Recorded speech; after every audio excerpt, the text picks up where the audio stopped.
Hi, welcome to another installment of DrGregg Talks Story. Hopefully you were able to see the first installment. If not, I think that you can probably go back and access that easily enough. We're talking about the origin of the coronavirus pandemic and the research that was being done in this country and in China on these bat coronaviruses. Some of the things that we covered last time as far as the origin of the virus had to do with the fact that they were doing what's called gain-of-function research here in this country for a long period of time, from 2004 to 2014, under the National Institutes of Allergy and Infectious Disease, which is Dr. Fauci's responsibility. He is the one who provides the funding for these research projects. And the research that was being done was in order to take a virus that was already pathogenic from the original SARS outbreak of 2002 and 2003, and then to do gain-of-function research where they increase the efficiency of that virus to actually infect human cells. They take a virus that's already pathogenic and they make it more virulent. In other words, they increase its strength and its infectivity. So its ability to infect human cells was shown at the point of 2012 and 2013 that they had a virus that they had worked with in the laboratory at that point that would infect human cells, the ACE2 receptor on human cells, it would attach to it and be able to actually then infect human cells 99.9% of the time. That research was then red flagged because other scientists started basically sounding the alarm that this was extremely dangerous research that was going on. And this project was defunded basically by Health and Human Services. So just a quick summary of what we covered last time. We had a number of papers showing that these bat coronaviruses were being experimented with, and they had isolated and characterized a bat coronavirus uses the ACE2 receptor. This is something that is really particularly upsetting because when you realize what they were doing and you actually read through these papers, any doctor who would read through these papers, anyone with a background in virology, epidemiology, bacteriology, with a scientific background can read these papers and you'd be shocked at what they talk about, what they were actually doing with these viruses. The abstract is bad enough. I'll just read a small part from this paper. This is a SARS-like cluster of circulating bat coronaviruses shows potential for human emergence. And Dr. Zheng Li from the Wuhan Institute is right on the front of the paper here as one of the people contributing and involved in this research. So she is given credit here. I'll just read this to you. Using the SARS-CoV reverse genetics system, we generated and characterized a chimeric virus expressing the spike of bat coronavirus SHC014 in a mouse-adapted SARS-CoV backbone. So what this means is when they say they generated a chimeric virus is that they were actually taking two different viruses, putting them together and creating a virus that was much worse. And you would say, well, why in the world would they do such a thing? They were doing a what-if scenario. What if this actually mutated in the wild?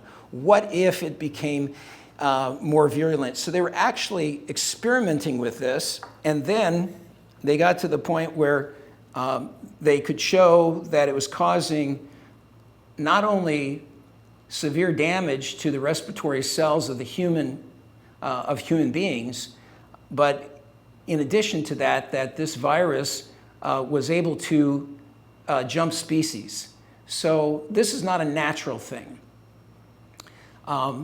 Viruses are typically species specific. In other words, dogs don't get cat coronaviruses, cats don't get dog coronaviruses, and it's very rare or unusual to have a virus jumping species unless there's a very long period of time in which there's intimate contact And that's typically where you get something like swine flu or avian flu. You have people who are dealing with animals kind of down in the muck and the mire, and over a long period of time, a virus might be able to jump species as it mutates in those kind of conditions. That's where those two viruses that we've seen previous outbreaks of in the world came from.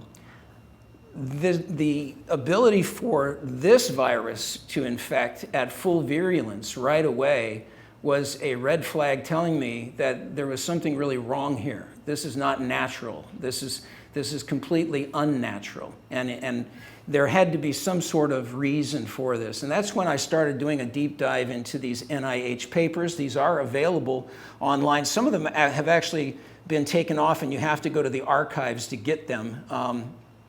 But these papers are still, for the most part, available that you could Google by looking at bat coronavirus research 2004 to 2014. A lot of these papers will still come up.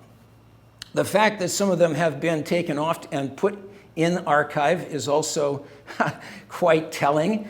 Some of them have actually been, quote, corrected. Fortunately, I downloaded the original papers just as soon as this outbreak took place. So I was aware that there was a real problem as of early February of 2020.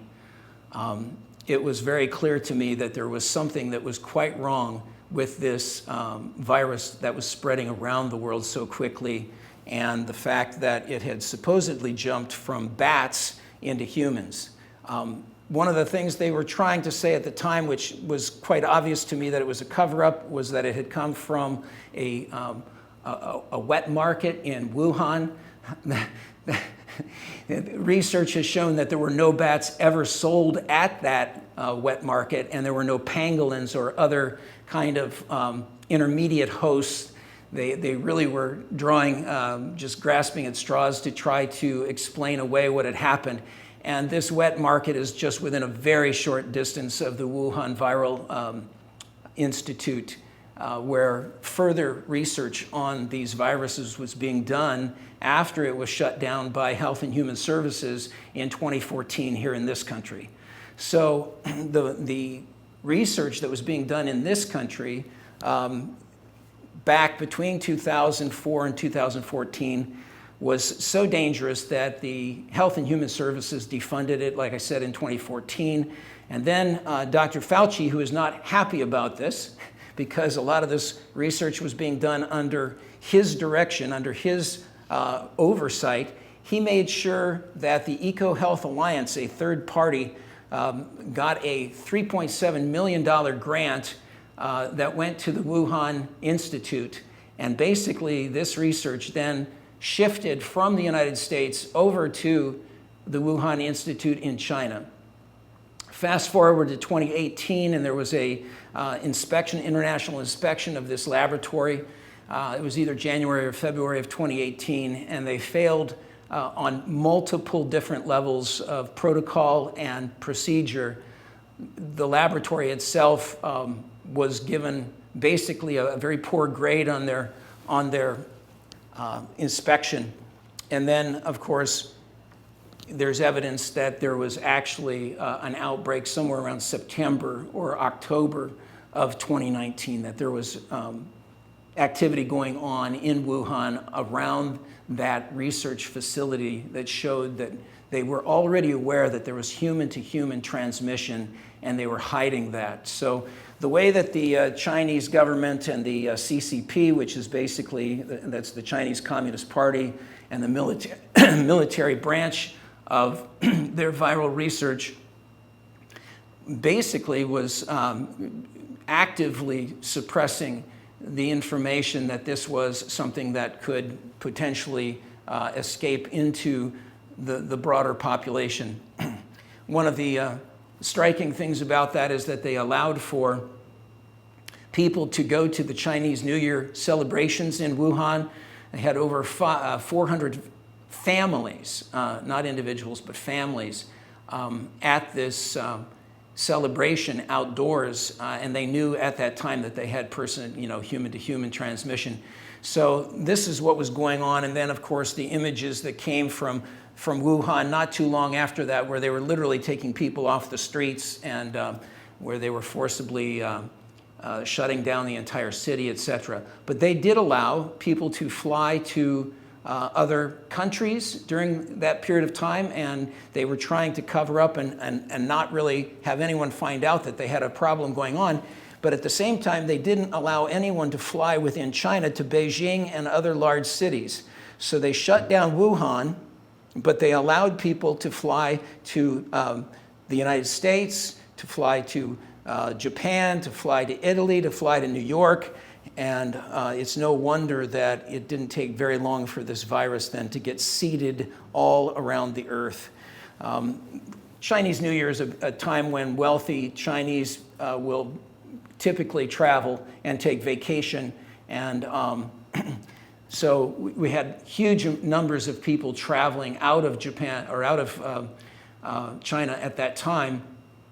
And it's almost, it would be impossible really to think that some of them were not infected or asymptomatic carriers at that time. This virus, like I said, is a chimera. It's actually something that has been formed in a laboratory. There's really no question of that. These papers really leave no question about that. And I'd like to just read a little bit to you here from this paper on isolation and characterization of the bat SARS coronavirus that uses the ACE2 receptor. The preliminary in vitro testing indicates that this virus that they had produced also has a broad species tropism. What that means is that it's possible for this to spread to other species, which, like I said, is not natural. But because of the way that they did this experimentation and put this virus together, they produced something that would then spread to other species fairly easily. In this paper on the circulating bat coronaviruses, they also revealed that there was poor efficacy from monoclonal antibody and vaccine approaches, which failed to neutralize and protect from infection with the CoV vaccines using the novel spike protein. So what that is indicating is that this virus that they came up with in the laboratory was such that it did not respond to monoclonal antibodies that would be what are called serum neutralizing antibodies. In other words, even with the vaccine, you can get the virus, you can transmit the virus. All of this has now been proven. This is exactly the opposite of what they were saying 2 years ago and even a year ago. But now there's so many scientists around the world who have been working with this virus. There's been more research done on this disease than any other disease in the history of medicine. And much of that evidence is being suppressed because they had already developed a narrative that they would give out to the media and that they would lock down any other expressions or from actually being published. That was done through an event called Event 201, which took a couple of years to put together, but it actually took place in October of 2019, about 3 months before the official outbreak of the virus. And at this Event 201 at Johns Hopkins University School of Medicine, they had leaders from around the world. They had leaders from industry, from all kinds of corporations. They had different governments and health leaders from all over the world who came together. Basically, this was put together by the Bill Gates Foundation, the Gates Foundation, and the World Economic Forum. There is an agenda behind this pandemic, and the more that you study it, the more that you'll see this, is that this thing has been handled in such a way in which they have completely and totally taken control of the information that gets out to people. And yet it is out there. You can go and you can do research. You can find this information easily enough. But what is being handled through the news media is a direct result of Event 201, in which they clearly discussed what they would do if a pandemic occurred that was from a respiratory coronavirus that would get out and spread around the world. That was their scenario. So they were dealing with a scenario that they were saying was a potential scenario, but they were putting together all the things, all the components of what they would do, how they would handle it, and what they would do about anything that came contrary to their narrative. So prior to this virus even really getting started, they were already planning for this event. I'd like to read to you just a little bit from this Event 201 that was put on by the World Economic Forum and the Bill and Melinda Gates Foundation on October 19th of 2019, 3 months prior to the pandemic. I almost said plandemic. That is actually what it appears to be. The more you study this, the more you find out that there was a plan in place and that there are big financial gains that have taken place through this pandemic. Multiple billionaires have become multi-billionaires as a result of this. And they even talk in this World Economic Forum paper of Event 201 how governments will need to basically fund them and come up with the money. They had all of this laid out and in place, exactly how they wanted everyone to react and what they wanted everyone to do. And they were saying that this is how it needs to happen. And I'll just read to you a little bit here.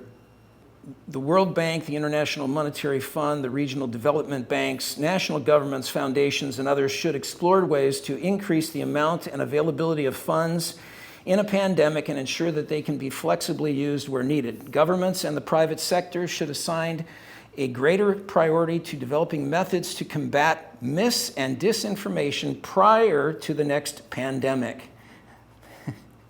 Response: governments will need to partner with traditional and social media companies to research and develop nimble approaches to countering misinformation. This will require developing the ability to flood media with fast, accurate, and consistent information. We have, of course, found at this point, 2 years after they were banging the fear gong, that there was a lot of misinformation that was being given to the media. There are multiple organizations and doctors around the world who have come together, basically the Great Barrington Declaration being one of them, signed by over 900,000 board-certified doctors and research scientists, saying that the way that they approached the pandemic was completely wrong, and that it caused more damage to more societies, more countries, and more individuals than needed to be. And I'll talk about a little bit about that in just a little bit. So they're talking about how they wanted to completely control the narrative on this pandemic, and they were putting this in place before it happened. So it's important for you to know that it was being planned for a couple of years. This information and this meeting was just 3 months prior to when most of us became aware that there was anything happening in January of 2020. Trusted, influential private sector employers should create the capacity to readily and reliably augment public messaging, manage rumors and misinformation, and amplify credible information to support emergency public communications.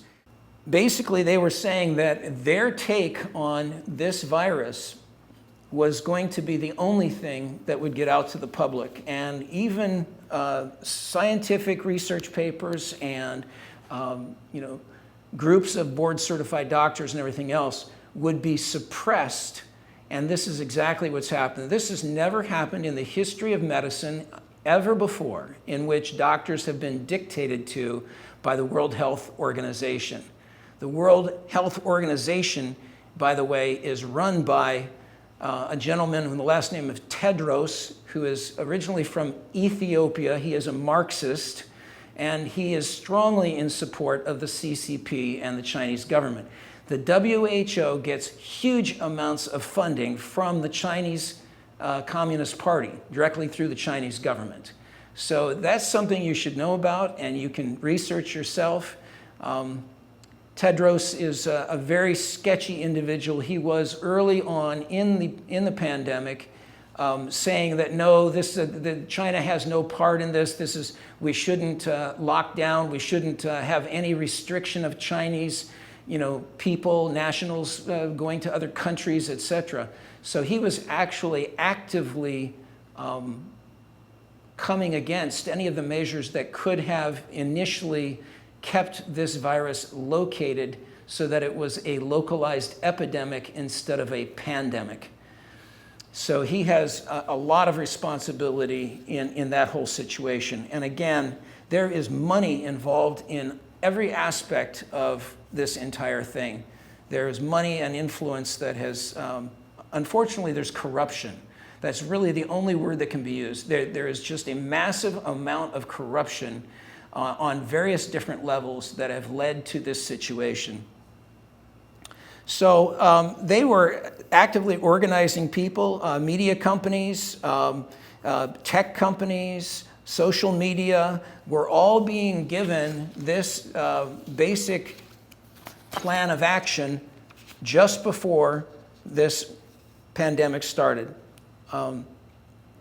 They were talking about stockpiling vaccines, and they were talking about countries should support this effort through the provision of additional funding. Well, when you track where this additional funding has actually ended up, you'll find out that Big Pharma has made millions and millions, I take that back, billions of dollars off of this pandemic. And they actively have suppressed information from frontline doctors who were treating this and using repurposed medications that have proven to be effective. There are many research papers now showing that some of these repurposed medications were not only effective, but actually decreased hospitalization by as much as 85%.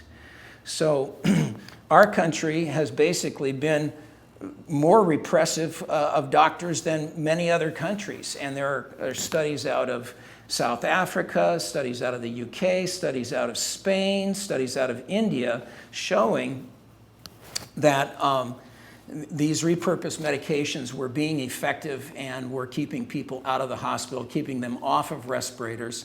This is the only disease where doctors have been controlled to the point where they're not allowed, quote, allowed or encouraged to treat early and treat aggressively.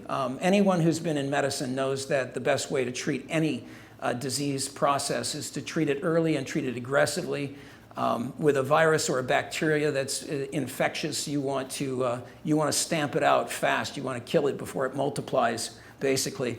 And they were actively preventing that from happening by the policies that they were putting in place. They also, by the policies they put in place, encouraged the development of variants by using single spike protein mRNA platform vaccines, which put pressure upon the virus, which was active within the population, to mutate in order to go around that one spike protein. There's 26 proteins on the surface of the coronavirus, and the vaccine only protects against the S1 spike protein. The S1 spike protein has changed, and fortunately, probably the best thing that has happened is Omicron, because it is so far less virulent in the sense of being of morbidity and mortality. It has much weaker effect on human beings, and to the point where that when it first came out, you probably remember you saw all these articles talking about how to tell the difference between the common cold and Omicron. It was that mild in the vast majority of people. And yet, again, they were using this to bang the gong and to sell vaccine. And the reason is because they have huge amounts of stockpiled vaccine now. They don't have a need for. They're still trying to unload their shelves. They have excess inventory. And that's really the bottom line, because when you look at this virus, almost every single doctor who has dealt with this virus says that there is more risk to children to vaccinate them from the vaccine, more potential risk from the vaccine than there is from Omicron. Omicron is more infectious than the Delta form, but it's much, much less pathogenic. So Omicron is actually producing herd immunity, and right now, in all the nations where Omicron has gone across the population, which is most of the earth now, there's a huge spike up in the number of cases. And again, that doesn't mean that the person's sick. It means that they got a test and the test was positive. And we can talk a little bit more about false positives at some point. But anyway, there's a big spike, and now it's fallen off to the point where India, where the number of vaccinations were actually very low, the population had a very low percentage of people who were vaccinated. Omicron has gone through India, and it's produced herd immunity to where their numbers have fallen way, way off. And that's happening in other countries as well. Unfortunately, that's not being reported because people are keeping to this lockstep narrative of trying to say that everyone should be vaccinated against Omicron. I will refer you to your own physician to talk about that, but I would encourage you to find someone who actually treats this disease and treats it early. There are many physicians who do. There are others who are part of larger hospital HMOs and so forth who are basically kept from doing that. They're basically not free to practice medicine as they would normally practice medicine on this virus. And they talk about waiting until your pulse oximeter reading goes below 90.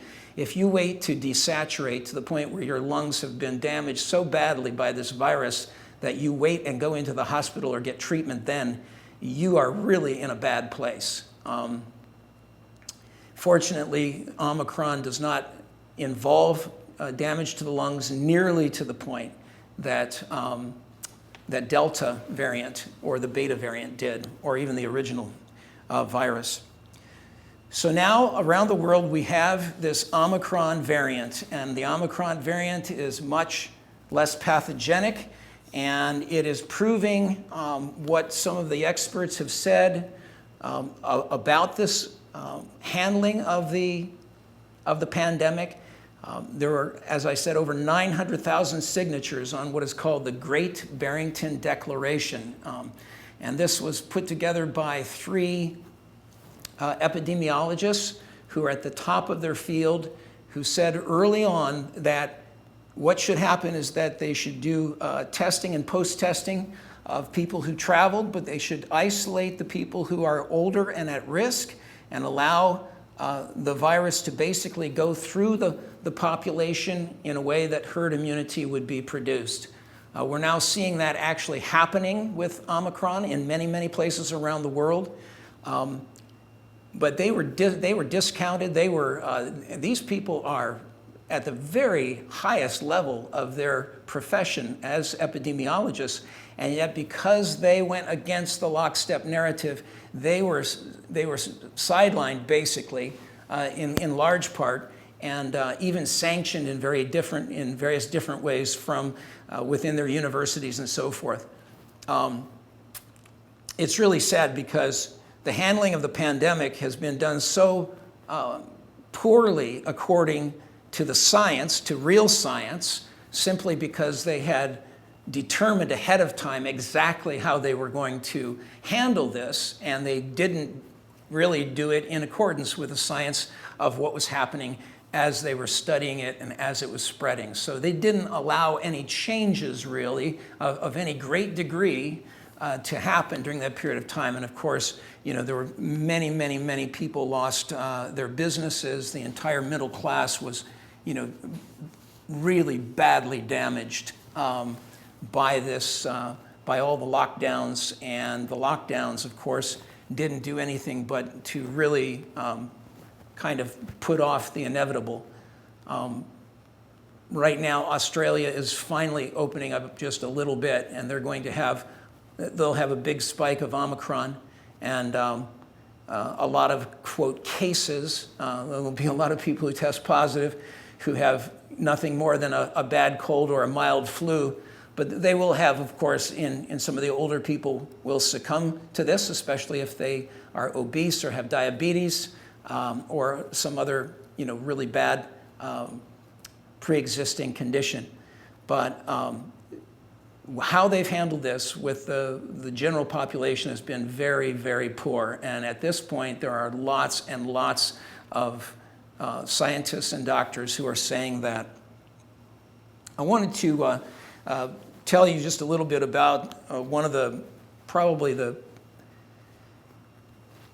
most lauded epidemiologist and vaccinologist in the entire world. His name is Geert Vanden Bossche. Dr. Geert Vanden Bossche is from Europe. He has been the head of Gavi at one time. He was the one who was working on the vaccine for Ebola, and he is considered by other vaccinologists and immunologists and epidemiologists, virologists, as being one of the very, very top in his field.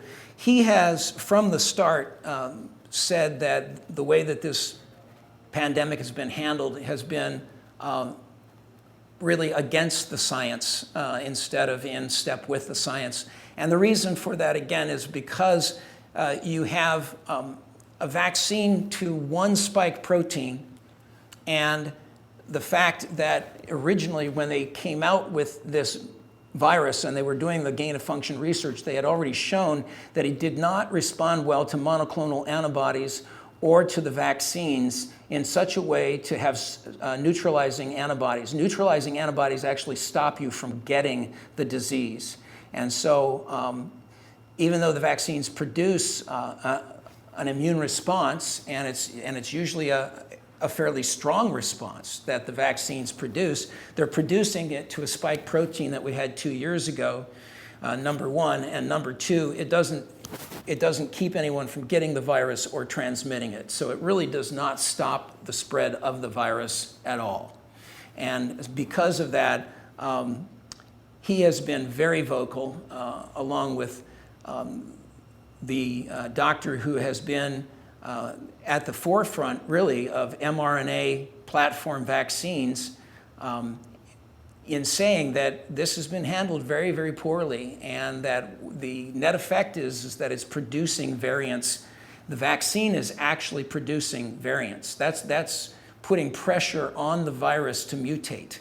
So at one time, they were coming out with these statements that people who were unvaccinated were causing the variants, and that's exactly, totally the opposite of what is true. It's the vaccine in a broad number of people through the population that the virus then encounters, and it has to find a way to go around it.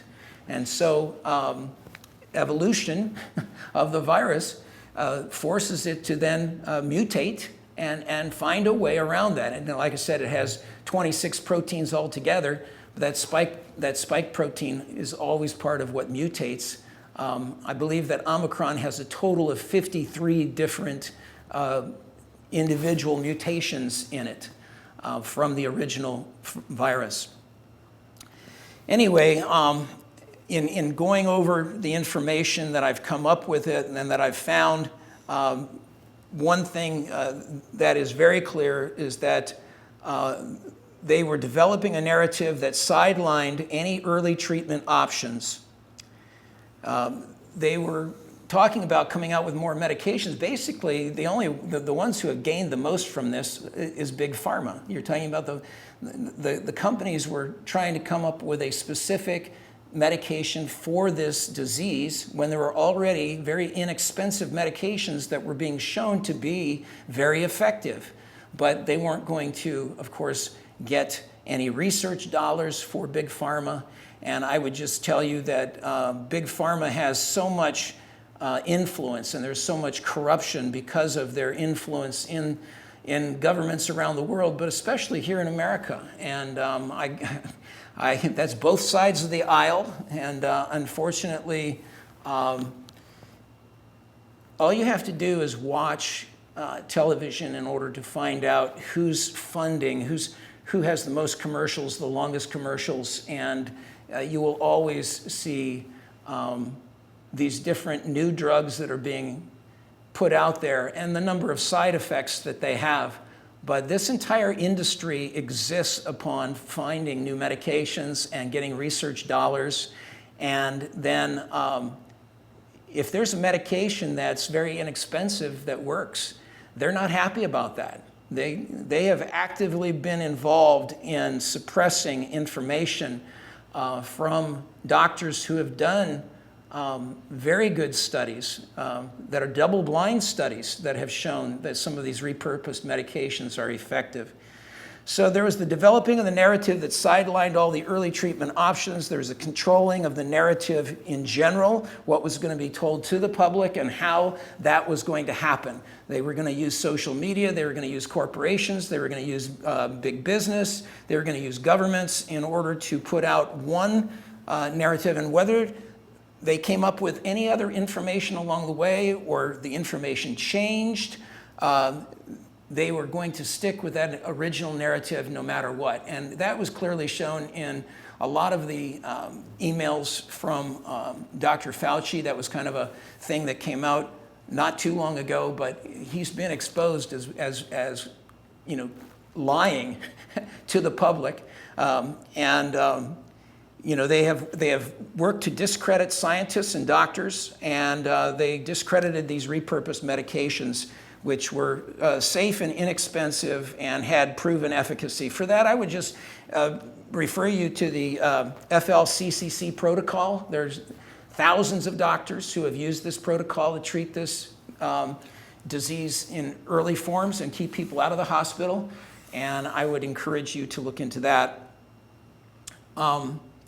Would like to just mention what happened here. This is a paper that's specifically about what happened after the research was shut down in 2014. There was a lot of research that was being done after that. It got shifted over to the University of North Carolina at Chapel Hill. And this paper illustrates that there were a lot of problems with risk of accidents. And I'm just going to read a little bit to you here from this. Reports indicate that UNC researchers were potentially exposed to lab-created coronaviruses in several incidents since 2015. These incidents highlight the risks even in the most secure and respected research facilities. Records show that several incidents at UNC's labs with genetically modified coronaviruses since 2015. So again, the research gets shut down over here. They shift it to two different places. It goes to the University of North Carolina at Chapel Hill, and it goes over to the Wuhan Institute. I'll just read here. The mouse infected with a lab-created type SARS coronavirus was squirming upside down, dangling by its tail as the scientists carried it to a weighing container one day in February of 2016. But the mundane task turned dangerous in seconds inside the North Carolina laboratory, which has drawn scrutiny for its partnership on similar research with China's Wuhan Institute of Virology. In that moment, it wasn't enough that the experiment was taking place inside a biosafety level 3 lab, the second highest security level, which was layered in high-tech equipment designed to keep dangerous pathogens from escaping, or that the scientist was covered head to toe in gear to protect against infection. a full-body Tyvek suit, boot covers, and double gloves, plus powered air-purified respirator. As she carried the mouse, it climbed up its tail and bit her hand, breaking through the gloves and plunging its teeth deeply into her ring finger, potentially carrying the virus directly to her. Then, instead of quarantining to wait for signs of infection, the scientist was allowed to go about her life in public for the next 10 days, wearing a surgical mask and reporting her temperature twice daily. Newly obtained records show. The scientist ultimately did not become ill, not that one at least, but the 2016 safety breach at the University of North Carolina at Chapel Hill's high containment laboratories is one of several near-miss incidents at the university in recent years involving multiple types of genetically engineered coronaviruses, the records show. Genetically engineered coronaviruses is what we are dealing with, and they were created in the laboratory, and that is a proven fact. The university has declined to publicly disclose key details about the incidents, including the names of viruses involved. Oh my, they're actually refusing to follow the National Institutes of Health guidelines, including the names of viruses involved, the nature of the modifications made to them, and what risks were posed to the public, contrary to the National Institute of Health guidelines. They broke the law. They wouldn't release the information. They wouldn't tell those who were supposed to be overseeing them what was going on, what modifications had been made to the viruses, what risk was posed to the public, and what the name of the viruses involved were. They were holding back this information. These were a group of scientists from the United States and from China working together at the University of North Carolina in Chapel Hill. This is an article covering that, and there were other articles at the time. The nature of the safety breaches at UNC are particularly important now as the origins of COVID-19, which has killed more than 775,000 people worldwide and infected 22 million others, continue to elude public health officials and other investigators. Well, it's eluding them simply because it's being covered up. And this documents the fact that it was being covered up. This article is available online. You can pull this and just look up near misses at UNC Chapel Hill's high security lab. There are numbers of papers that came out and a large number of scientists at the time. And it might have been a small blurb in the newspaper. It never got mentioned on mainstream media, on the nightly news or anything like that. But there have been articles going all the way back 40 years talking about bioethics and the ethics of dealing with things, with genetic material, with DNA, doing all kinds of experiments in laboratories, and how that would be overseen. Well, what we're looking at is the fact that they were doing things in the laboratory they never should have been doing. They were creating chimeric viruses. They were genetically modifying coronaviruses in order to make them more virulent. And now, is it any wonder that we have this plague that has gone across the world?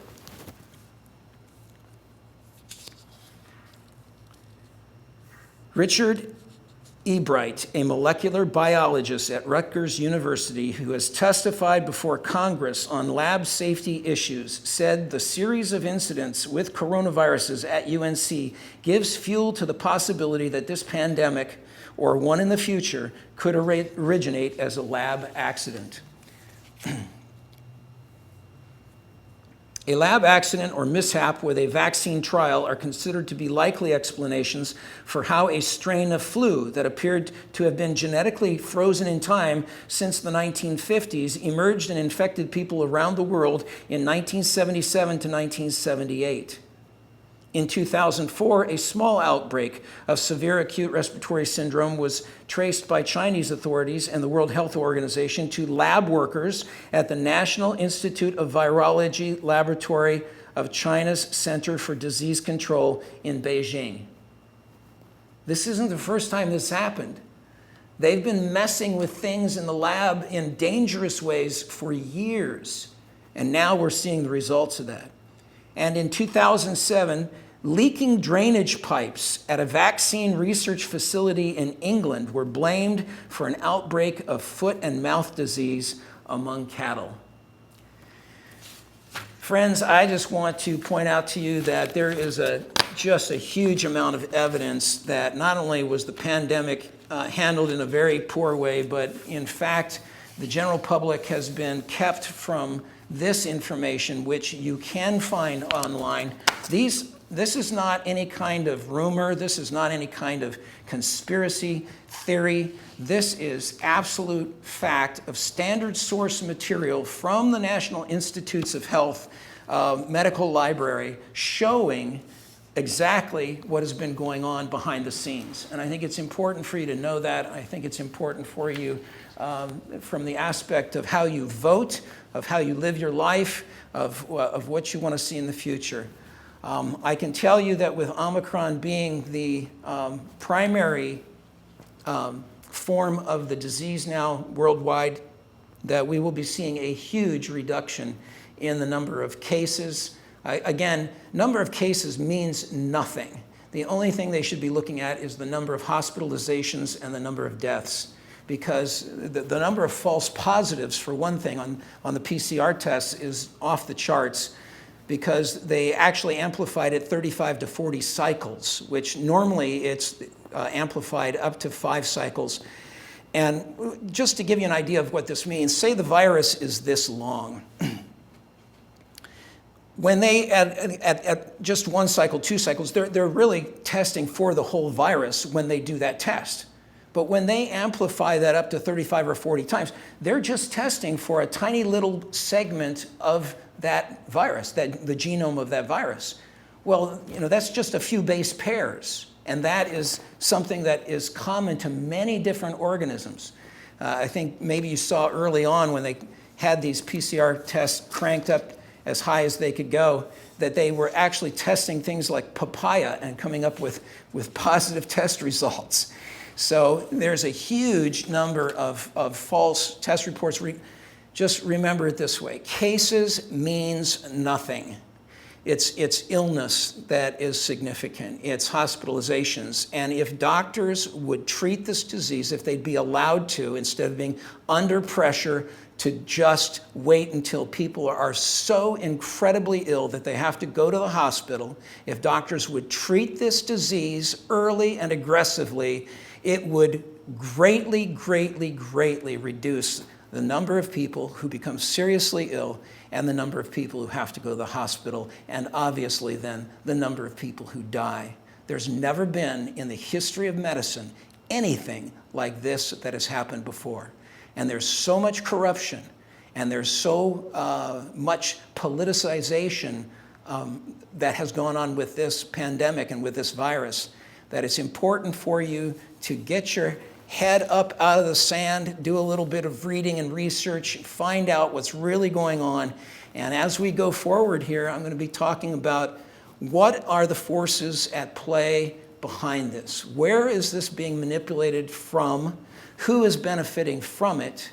And where is the whole thing going? I think you'll be shocked to find out some of the things that have been proposed and some of the things that they're wanting to do in order to leverage and manipulate this crisis into a cashless society and increasing measures of what they call world governance. And ultimately, there are groups at very high levels behind the scenes in the central banks of many countries and the Bank of International Settlements, which is the central bank for all the central banks, that basically are pulling strings and that are basically causing the largest transfer of wealth in the history of the world. The middle class is being destroyed, and the elites are getting richer every day.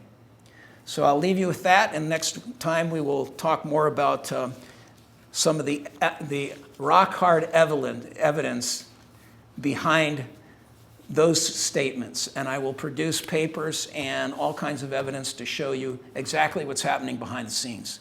Thank you for tuning in. I hope that you found this interesting and informative.